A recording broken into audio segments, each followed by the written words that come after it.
আসসালামু আলাইকুম ওয়া রাহমাতুল্লাহি ওয়া বারাকাতুহু। আলহামদুলিল্লাহি ওয়াহদাহু লা শারীকা লাহু ওয়াসসালাতু ওয়াসসালামু আলা মান লা নাবিয়্যা বা'দা। সুপ্রিয় দর্শক শ্রোতারা, একজন প্রশ্ন করেছেন যে অনেক দিন হয়েছে আল্লাহ রাসূল সাল্লাল্লাহু আলাইহি সাল্লামের উপরে দুরূদ পড়তে থাকি এবং ওযু সহকারে রাতে শুয়ে থাকি, কিন্তু এখন পর্যন্ত নবীজির জিয়ারত এখন পর্যন্ত হয় নাই। তাহলে হুজুরকে দেখার মুজাররব আমল কি? দেখেন, নবী করিম সাল্লাল্লাহু আলাইহি সাল্লামকে দেখার, স্বপ্নে দেখার শর্ত রয়েছে।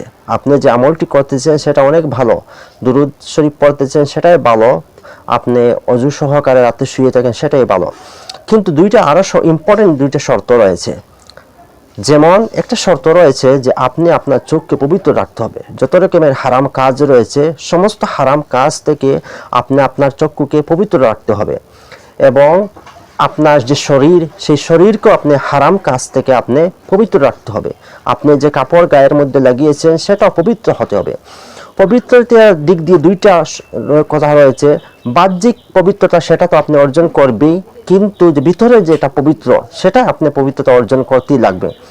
ভিতরের পবিত্রতা অর্থ হচ্ছে আপনি যে খাবারগুলো খাচ্ছেন সেটা আপনার হালাল খাবার হতে হবে। আপনি যে উপার্জন করতেছেন সেটাও হালাল হতে হবে। আপনি গায়ের মধ্যে যে কাপড় লাগিয়েছেন, যে টুপি লাগিয়েছেন সেগুলো হালাল হতে হবে। যে বিছানার মধ্যে আপনি শুইতেছেন সেটাও আপনার হালাল হতে হবে।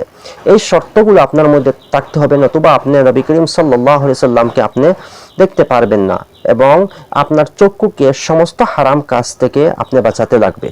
যত রকমের হারাম কাজ নিষেধ করেছেন আল্লাহ, যে জিনিসের দিকে তাকানো, সেই সমস্ত জিনিস থেকে আপনি হেফাজত করতে হবে আপনার চক্ষুকে, এবং দুরূদ সালাম আল্লাহ রাসূলের উপরে পড়তে থাকেন বা অযু রাতে শুয়ে থাকেন। একটু দেরি হলেও আপনি মৃত্যুর পূর্বে ইনশাআল্লাহ রাসূল করিম সাল্লাল্লাহু আলাইহি সাল্লামের সাথে আপনার স্বপ্নে সাক্ষাৎ হয়ে যাবে। একজন প্রশ্ন করেছেন যে কোরআনে কারীমের যে হরফের নুক্তা রয়েছে সেই নুক্তাগুলো কে লাগিয়েছেন? দেখেন, এই ব্যাপারে অনেক মতানৈক্য রয়েছে। কেউ বলেছেন যে তাবেঈ হযরত আবুল আসাদ দাওয়ালি রাহমাতুল্লাহ আলাইহি উনি লাগিয়েছেন। আবার কেউ বলেছেন যে উনি লাগিয়েছেন তো ঠিকই, কিন্তু এটা কার হুকুমে লাগিয়েছেন? কেউ বলেছেন যে হযরত আলী রাদিয়াল্লাহু তাআলা আনহুর হুকুমে, ওনার আদেশে তাবেঈ হযরত আবুল আসাদ দাওয়ালি রাহমাতুল্লাহ আলাইহি নুক্তা লাগিয়েছেন। আবার কেউ বলেছেন যে কুফার গভর্নর জিয়াদ ইবনে সুফিয়ানের আদেশে হযরত তাবেঈ আবুল আসাদ দাওয়ালি রাহমাতুল্লাহ উনি এই নুক্তাগুলো লাগিয়েছে।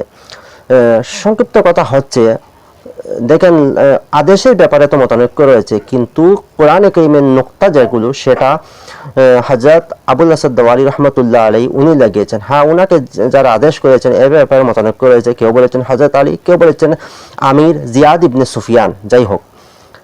আবার কেউ বলেছেন যে কোরআনে কারীমের নুক্তা সেটা হযরত হাসান বসরি, ইয়াহইয়া ইবনে আমার, নসির ইবনে আসিম লাইসি রাহিমাহুমুল্লাহ ওনারা লাগিয়েছেন হাজ্জাজ ইবনে ইউসুফের আদেশে। হাজ্জাজ ইবনে ইউসুফ ওনাদেরকে আদেশ করেছিল, সেই পরে ওনারা এই কোরআনে কারীমের নুক্তাগুলো তাহার আদেশে ওনারা লাগিয়েছেন। এখন আসুন, যে কোরআনে কারীমের যে হরকত রয়েছে সেই হরকতগুলির ব্যাপারেও মতানৈক্য রয়েছে, কিন্তু মুত্তাফাক আলাইহি রায় এবং একমত হচ্ছে যে কোরআনে কারীমের যে নুক্তা হরকত সেটা হযরত আবুল আসাদ দাওয়ালি রাহমাতুল্লাহ উনি লাগিয়েছেন।